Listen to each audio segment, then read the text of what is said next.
Qué maravilla el internet por satélite. Ahora tengo una página web para hacer las reservas en línea. Las habitaciones, el comedor, todos los ambientes tienen Wi-Fi. Y el hotel siempre está lleno. ¡Qué belleza de internet, oiga! Promociono mi ganado por el Instagram, por el YouTube y el Skype. Pido la vacuna y los alimentos por el internet. Ahora tengo más tiempo para estar con la familia, diga usted. Qué bueno es el internet por satélite. Cada día hablo con mi hijo que estudia en Santa Cruz y con mis comadres y compadres que viven en Potosí y Cobija. Ahora estamos más cerca que antes. Internet por satélite. Agencia Boliviana Espacial, nuestro espacio. La conversación sigue sabrosísima, incluso en el corte, así que lo que nos espera todavía es mucho más interesante. Bien, a ver, lo que nos referíamos antes del corte, superávit comercial. Veamos esta nota y luego la analizamos aquí en la mesa.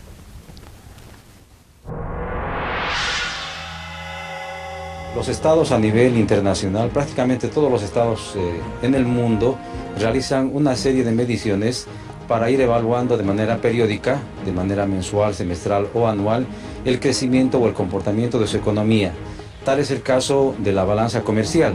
La balanza comercial es un registro que va evaluando de manera periódica los valores y los volúmenes de las exportaciones como de las importaciones. Cuando las exportaciones son superiores a las importaciones, tenemos un superávit comercial, así se le llama. Y cuando las importaciones son mayores a las exportaciones, tenemos un déficit comercial. En este caso, Bolivia, muy pocas veces en su historia económica, ha registrado periodos de superávit comercial, es decir, cuando las exportaciones son mayores a las importaciones. Hasta el mes de mayo de la actual gestión, hemos tenido un superávit por 124 millones de dólares. Que en términos de la balanza comercial es muy favorable para la economía de Bolivia. ¿Qué nos está mostrando este superávit? Nos muestra varias cosas. Una primera, que estamos exportando más que antes, es decir, exportamos más volúmenes. Y una segunda, que estamos favorecidos en cuanto a los precios de hidrocarburos se refiere, en este caso del petróleo, que está directamente relacionado con el precio del gas. Y una tercera, que nosotros estamos obteniendo una cantidad mayor de divisas, lo cual es favorable tanto para la economía del país como para el Estado plurinacional. En resumen, Bolivia está atravesando por un periodo que es no le llamaremos de bonanza, sino de continuo crecimiento y que favorece a la ciudadanía en general. Superávit comercial, ¿qué significa, Alberto? Significa que estamos exportando más que lo que estamos comprando al exterior. ¿Cómo no es tan maravilla? A ver. Bueno, en realidad el tener más dinero por exportaciones sin duda que es positivo para un país. El asunto está de nuevo en algo que decía René, pues estamos haciendo esto sobre la base del crecimiento. El segundo punto que dice el analista no es real. Él dice, está aumentando el volumen. Claro. Lo que está aumentando es el precio y posiblemente más bien ha habido una disminución del volumen. Bueno, con el Brasil se ha recuperado, con Argentina de alguna manera sí, pero aumento, son contratos que no puedes aumentarlos, tienen un techo y no se puede vender más. Con Argentina puede ser un poco más variable, que sea. Pero nosotros, si llegamos a exportar mucho más gas, que es lo que en realidad ha permitido este superávit, nos vamos a quedar sin gas para cada interno, que ha crecido notablemente. Claro. Entonces, eso es bastante ficticio, ¿no? Sí, en términos de producción. Ahora, es muy real que en términos de precio, y nos conviene, pero extraordinariamente, por supuesto, no nos vamos a sentir tristes de eso. Ahora, el asunto está que es algo coyuntural y que hace aparecer como que, bueno, decir otra vez, estamos blindados. No hay economía que pueda estar blindada, no existe. Pero además esto nos demuestra que somos dependientes de las materias primas. Claro, cuando dices consumo interno, ahora te alegras porque ha habido un incremento de las... Claro. Entonces, pero permíteme complementar esto, es decir, las exportaciones solamente de gas han sido las que han subido, es lo que nos gas, también minerales han subido los precios. Minerales. Sí. ¿Y el resto de las otras no tradicionales? Pero es que nosotros no hemos tenido la capacidad en tiempo de bonanza haber hecho un desarrollo económico. No, pero no habrán subido incluso las no tradicionales, esa es la pregunta. Significan una parte muy pequeña de todas las exportaciones, ¿no? Entonces, realmente lo que es gas mueve las variables totalmente, ¿no? Sí. Ahora, gas y minerales, sí tienes razón, pero las no tradicionales en realidad no están mejores, pero tampoco son algo así como para que no digamos que bien, sigamos exportando soya y torta de soya. Mira, los exportadores de soya y torta de soya son principalmente extranjeros, o sea, no son empresas nacionales, y son básicamente rescatiris, o sea, los productores de soya son pequeños y medianos productores bolivianos quienes venden esa soya a estas grandes empresas como Gravetal y las otras, y ellos son los que transforman esa materia. Pero Gravetal no produce un grano de soya. Y ahora, bueno, está bien, producen y algo se queda en Bolivia y les compran a los bolivianos, pero no es precisamente el modelo que va a empujar las exportaciones. ¿Cuál es el porcentaje total, el volumen de exportaciones de las no tradicionales? No debe llegar al 15% en este momento. Muy poco, ¿no? Sí. Poco, o sea que... Además que es un sector que está muy afectado por el tipo de cambio. El tipo de cambio ahorita va en desmedro de la exportación y va a favor de la compra de productos importados. Sí, ¿no? pero dolarizado otra vez y esto se arma... Totalmente. Se arma zafarrancho, ¿verdad? No, la economía boliviana, y eso es lo que es una de las cosas que ustedes lo saben muy bien, está, uno de los pilares del modelo económico boliviano está en la bolivarización. En el momento en que sacas eso, has tirado de borda los principios y las bases del modelo económico boliviano, ¿o no? Bueno, en realidad el error ya lo han cometido. Han congelado el tipo de cambio, cosa que no debían hacerlo, ¿no? Ahora, ¿cómo solucionamos ese problema? Tendrán que solucionar. Pero el tema de la bolivianización que tú mencionabas, en realidad ya han vulnerado mucho este tema con congelar el tipo de cambio. ¿Es un error bolivianizar la moneda? No, ¿Tú qué dices, Alberto? No, congelar. ¿Congelar? Bueno, el asunto está en que llega el momento, se ve en un dilema, pues, ¿no? El gobierno. ¿Mantenemos el bolsín o no lo mantenemos? Y mantener el bolsín significaba seguir, en realidad, jugando con la moneda, bajando un centavo, subiendo dos, bajando un centavo, subiendo, jugar con la moneda, para que la gente sepa que eso se puede mover. Claro. Y el error ha estado en que de pronto no lo mueven, y se queda desde noviembre del 11, se queda en 6.96, ¿no? Y ahí se queda el tipo de cambio. Entonces, se podía haber seguido, es decir, hacerlo ver que al dólar, que sí se podía mover. Pero llega el momento en el que no, deciden que se quede estático y bueno, pero estamos en un tipo de cambio fijo. Y aunque el gobierno no acepte, dice que seguimos todavía un cambio que es deslizante, ¿no? Pero no, es tipo de cambio fijo, eso no se lo puede mover. El momento en que lo muevas, se hunde el panorama. Por supuesto. Entonces, por eso es que el aumento de las exportaciones viene a reforzar esta situación y ayuda a la bolivianización. Es eso, exacto. Es decir, aunque haya sido muy poco el nivel de porcentaje que tienen las exportaciones no tradicionales, ha habido un incremento sin necesidad de tocar el tipo cambiario. Y eso también significa un éxito o no un éxito. Claro, en realidad lo que más que un éxito es una consecuencia, ¿cierto? Claro. Del crecimiento del precio que nos va a favorecer. Pero en el tema de sostenibilidad en el tiempo es preocupante porque no sabemos, ya está planteando, por ejemplo, el cambio del dólar. ¿Qué significa el cambio del dólar? Crisis económica, ¿verdad o no? Entonces, pero el asunto está que fíjate cómo más bien ahora se ha robustecido el no cambio, ¿no? Claro, o sea, pero muchos están pidiendo que hagan eso porque tendrían la posibilidad de exportar productos no tradicionales para generar una mejor economía, ¿cierto? Sí, pero ¿qué exportaríamos? Eso, es decir, claro, más allá de darle formalmente la posibilidad de exportación. Sin embargo, lo que significa es que nosotros hemos perdido el tiempo, en tiempo de bonanza, por no haber diversificado nuestra matriz productiva, ¿cierto? O sea, no ha habido un desarrollo económico, claro. Tal vez un poquito de desarrollo, bienestar, digamos, pero no ha habido mucho más. Entonces los bolivianos no tenemos que exportar, porque además somos un país desindustrializado, ¿cierto?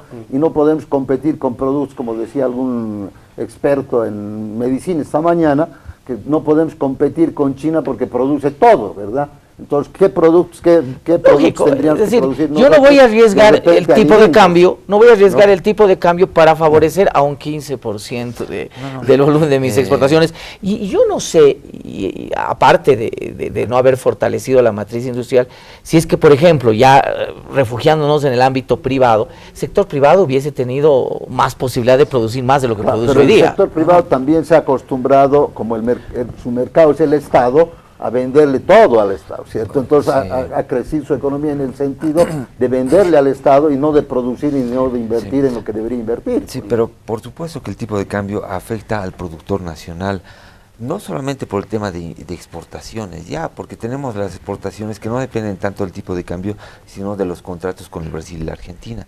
Pero es la otra parte, sino que el tipo de cambio favorece a la importación. Entonces el productor nacional no puede competir dentro del mercado interno con los productos importados y de contrabando y de la China y todo eso, ¿no? Ningún país puede, ¿no? Entonces, por ahí está lo que realmente ha afectado el tema del tipo de cambio para el productor nacional dentro del mercado interno. Voy a cambiar un poquitito el tema, hablar de un tema mucho más estructural. Sé que René se va a alegrar cuando toque este tema, porque Jubileo ha trabajado muchísimo. A ver, vamos a tener más ingresos, que van a ser repartidos, por supuesto, en función del IDH, a gobernaciones, municipalidades, universidades. ¿Esto no ahuyentará la discusión del pacto fiscal? Bueno, en realidad el pacto fiscal ya prácticamente habría acabado, ¿no? El año pasado, en diciembre... O sea, pesimista la visión, o sea... No, sino que hay un informe, el informe final del pacto fiscal en diciembre del año pasado, lo ha emitido el Servicio Estatal de Autonomías. No ha sido muy público este informe, pero está ahí, uno puede leer, no hay reformas, o alguien ha visto alguna reforma que se haya redistribuido, se haya cambiado el sistema tributario, nada. Entonces, en realidad, no ha habido la voluntad política por llevar adelante un pacto fiscal, prácticamente lo han cerrado y ahí acabó, ¿no? Se ha desperdiciado la gran oportunidad de reordenar la arquitectura fiscal, los ingresos, la distribución, la sostenibilidad a través de un pacto fiscal y ahora estamos... ¿Pero es políticamente viable eso que tú dices? Era políticamente viable en la bonanza, o sea, tenían que ser un pacto fiscal acompañando el proceso constituyente y en la bonanza, el año 2010, 2011 para adelante, ¿no? Luego ya no, cuando caen los recursos, ¿cómo vamos a redistribuir? Políticamente es inviable, ¿no? ¿A quién le vamos a quitar? Y ahora estamos con el problema del alto, y ya hemos tenido problemas el año pasado, el anterior pasado ha venido Potosí, los discapacitados, ahora el alto, las gobernaciones, municipios. No se ha reordenado la arquitectura fiscal para transitar de la bonanza a nuestra real situación, que es la de ahora, de manera un poco más sostenible, ¿no? Y eso es algo que... En este caso estamos diciendo que el gobierno ha triunfado y los departamentos han perdido, porque había peticiones de la redistribución ¿cierto?, del IDH, en que todo lo que tenía el gobierno, el 75%... Pero René tiene razón, ¿no? Sí, el momento preciso era la bonanza. Era la bonanza. Claro. Ya en la caída, ya a llorar a la canción. Entonces, porque había departamentos que pedían 50-50, ¿cierto? Otros 40-60, otros 60-40, y eso no se ha podido lograr en este proceso del pacto fiscal, más que ha sido una declaración, porque ni siquiera les han dado mayores atribuciones para la generación en ese sentido sí el gobierno ha ganado, porque por eso no lo tocaremos, no me meto en esto, ¿no? Ha dejado en el status quo, y por eso no puede tocarlo el tema de UPEA que tú tocas ahorita, es que no puede ceder porque eso abriría la oportunidad, aunque no haya bonanza. Claro, pero más allá de estos elementos, a lo que ustedes hacían referencia al principio del programa, es de que el modelo de gasto va a seguir siendo el mismo. Y eso es lo preocupante, ¿no? Tenemos un gobierno, bueno, tendrás menos ingresos. Estoy hablando del modelo, no del volumen de gasto, ¿no? Es decir, vas a seguir priorizando lo que el gobierno central prioriza como necesidad de gasto. Eso es lo importante. Porque no hay una visión. Claro, lógico. A ver, la lógica de que otros sectores que te puedan dinamizar la economía, sean gobernaciones, municipios, universidades, desaparece. Claro, Marcelo, es decir, vamos a seguir con el mismo modelo. Claro, pero el problema es la sostenibilidad de este modelo. Exactamente. Claro. O sea, ahí está la gran preocupación. ¿Hasta cuándo aguantamos? Sí, claro. Y las consecuencias son para los ciudadanos de a pie, ¿cierto? Claro. Porque los que están gobernando seguramente tienen su vacacha bien guardada y ha ido creciendo en estos 12 años. ¿Cierto? Sí. Entonces nosotros Seguro los que que sí. vamos a No, pero los pagar el mismos plato. planteamientos del gobierno ya no han funcionado por no llevar adelante estos procesos de concertación, porque el cambio de matriz productiva era que hacemos el gas para lo productivo, ¿ya? Pero tenemos 339 municipios autónomos, gobernaciones autónomas, todos son autónomos, cada uno gasta en lo que quiere. Si quieren hacer canchas, sedes sociales, plazas, lo hacen y lo han hecho, y nadie invirtió en lo productivo. El pacto fiscal era la oportunidad para llegar a acuerdos mínimos de que todos ¿En qué se va a gastar? inviertan Claro. en salud, Claro, lo que es un problema ahora, exacto. Claro. en lo productivo, que es también un problema a futuro, el tema del empleo. Y eso en realidad no haga nada el gobierno central, porque se le va a venir el clima de conflictividad por no llevar los recursos donde debían llevarse, ¿no? Pero han gastado en salud. Una maravilla, ¿no? Son 1.900 millones de En educación dólares. también. En Que se ha educación, gastado en en educación cualquier cantidad. también. El asunto está, El yo puedo resultado. gastar en lo que sea. Puedo decir, dame un fin de semana, nos podemos volar contigo, Marcelo. Pero el asunto está en que lo hacemos volar, pues, ¿no? Lo chauchitamos. Claro, claro. Porque la salud no va a mejorar mientras, uno, no tengamos bien planificado el primer y segundo nivel. Se han metido a gastar en el tercer nivel, o sea, en grandes hospitales que son otros elefantes blancos.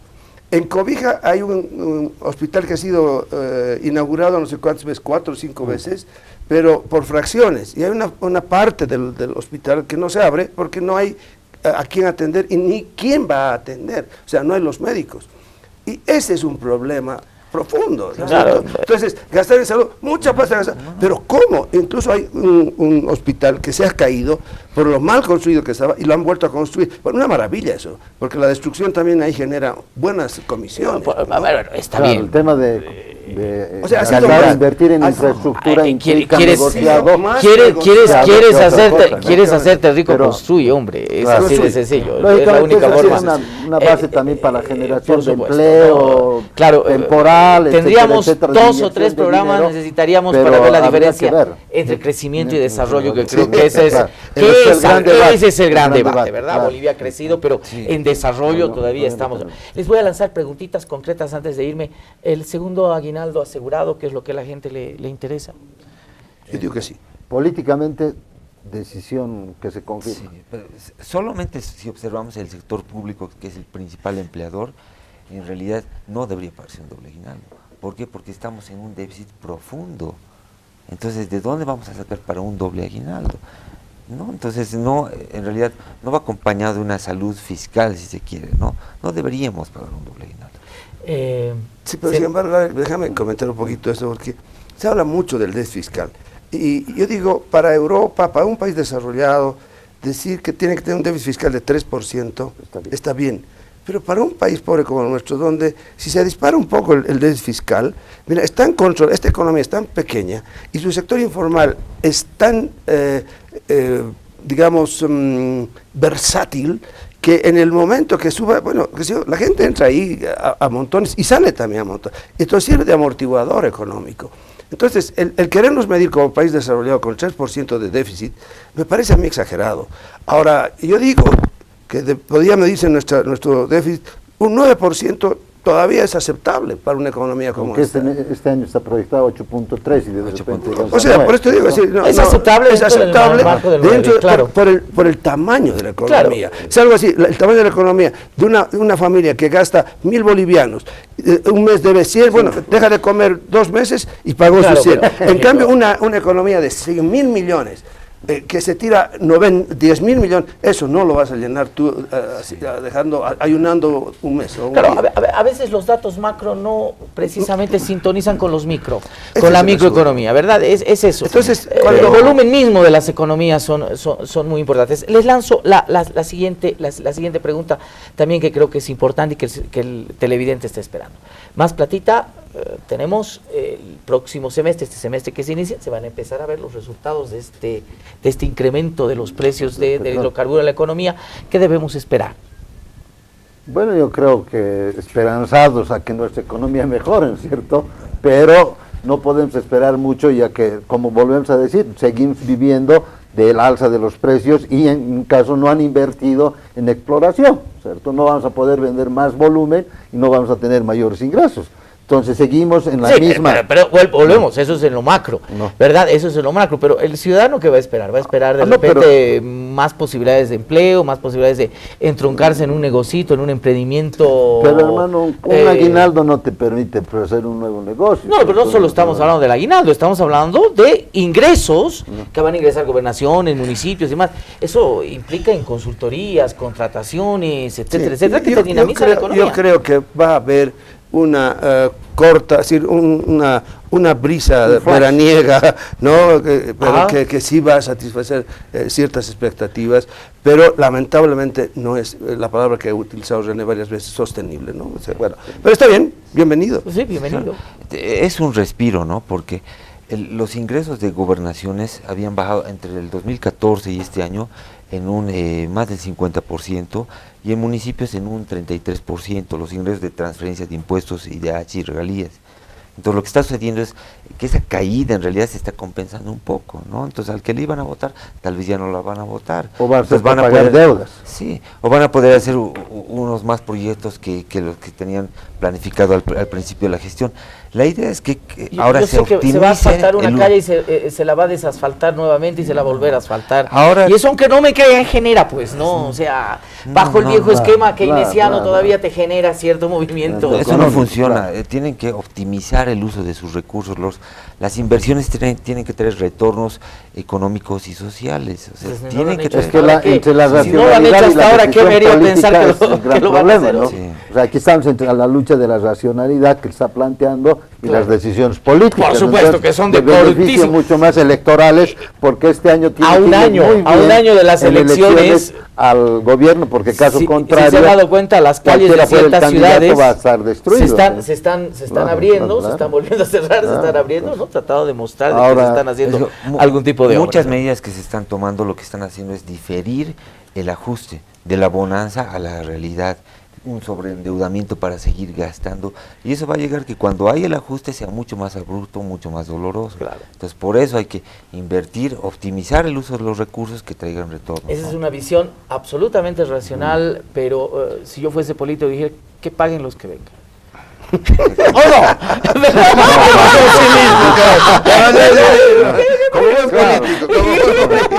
Es eso. Como usted se da cuenta, ha sido un programón, realmente con tres especialistas de primer nivel.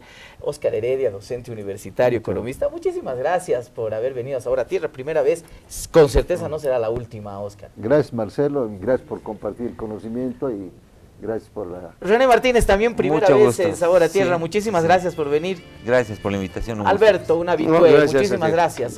Maestro, muchas gracias. A ustedes, amigos televidentes, muchísimas gracias por su tolerancia. Sigan con la programación de Palenque TV.